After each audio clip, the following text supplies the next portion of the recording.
Assalamualaikum warahmatullahi wabarakatuh. Perkenalkan, nama saya Mas Ruro dari kelas 2 PK3 dengan NIM 96 2019 066 Politeknik Negeri Balikpapan. Pada kesempatan kali ini saya akan menjelaskan materi tentang dasar-dasar komunikasi dalam bisnis sebagai tugas dari mata kuliah komunikasi bisnis. Sebelumnya saya ingin berterima kasih kepada Bapak Dr. Andes Toto Ismawanto MMPD selaku dosen dari mata kuliah komunikasi bisnis.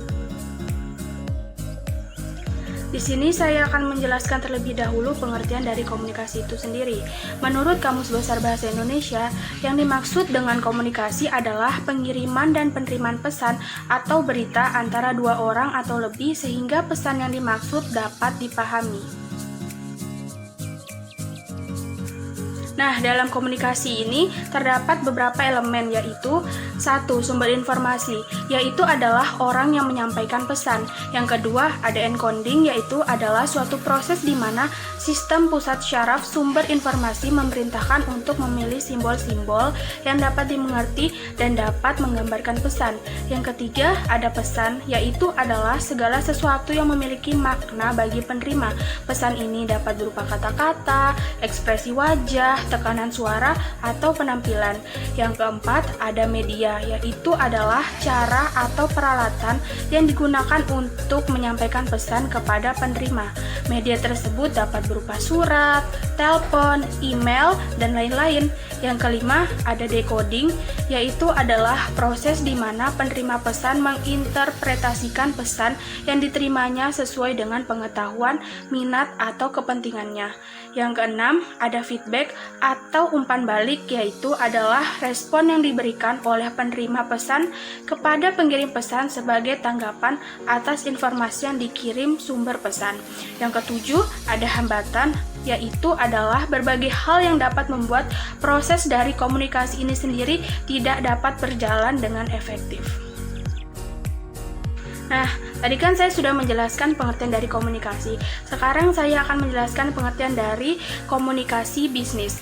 Komunikasi bisnis adalah suatu aktivitas pertukaran informasi, gagasan, pendapat, dan instruksi yang disampaikan secara personal atau impersonal melalui simbol-simbol atau sinyal tertentu sehingga didapatkan pemahaman yang sama antara pihak-pihak yang berkomunikasi.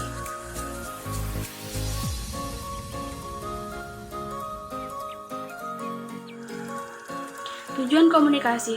Secara garis besar, ada 3 tujuan dilakukannya komunikasi dalam bisnis, yaitu 1. Memberi informasi.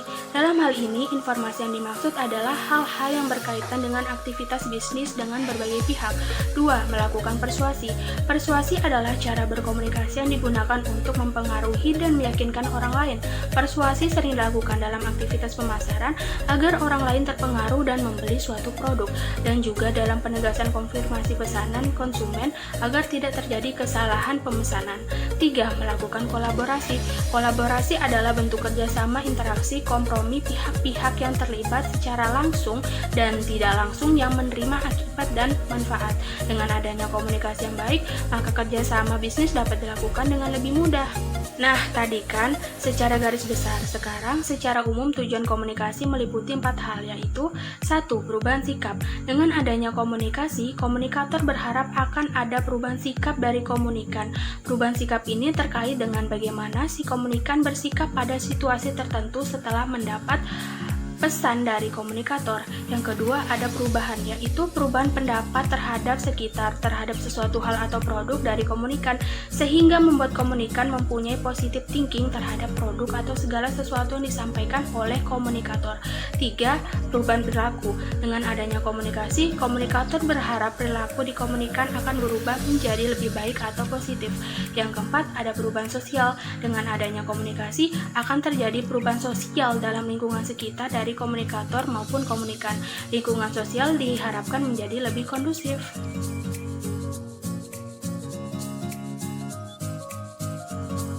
Bentuk dasar komunikasi. Pada dasarnya, komunikasi dapat dikelompokkan menjadi 2 bentuk dasar, yaitu komunikasi verbal dan komunikasi nonverbal. Komunikasi verbal adalah bentuk komunikasi yang digunakan untuk menyampaikan pesan bisnis kepada pihak lain dengan menggunakan kata atau bahasa, baik secara tertulis atau lisan. Dalam dunia bisnis, komunikasi verbal menempati porsi besar karena kenyataannya ide-ide, pemikiran, atau keputusan lebih mudah disampaikan secara verbal ketimbang nonverbal.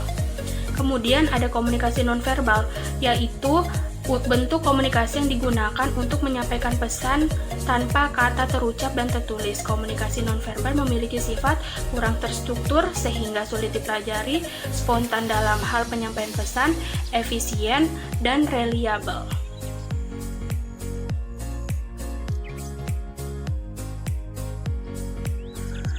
Cara yang dapat dilakukan untuk mengatasi hambatan dan memperbaiki komunikasi adalah 1. Meminimumkan gangguan teknis. 2. Mengadopsi pendekatan yang berpusat pada komunikan atau penerima.